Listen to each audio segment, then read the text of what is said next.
കൃഷ്ണ. കശ്യപ വംശാവലി നമ്മൾ തുടരുന്നു. കശ്യപന്റെ ഭാര്യയായ വിനതയിൽ നിന്നുമാണ് 2 പ്രഭാവശാലികളായ പുത്രന്മാരുണ്ടായത്. സൂര്യന്റെ സാരഥിയായ അരുണനും പക്ഷിരാജാവായ ഗരുഡനും.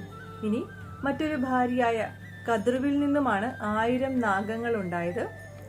അതിൽ പ്രധാനികൾ അനന്തൻ, വാസുകി, തക്ഷകൻ, കാളിയൻ തുടങ്ങിയ നാഗങ്ങളാണ്.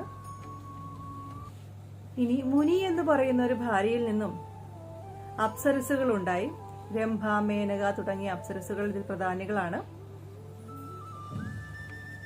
ഇല എന്ന് പറയുന്ന മറ്റൊരു ഭാര്യയിൽ നിന്നുമാണ് എല്ലാ പ്രകാരത്തിലുമുള്ള സസ്യലതാദികൾ ഉണ്ടായത്. അപ്പോൾ എല്ലാവർക്കും ഹരേ കൃഷ്ണ.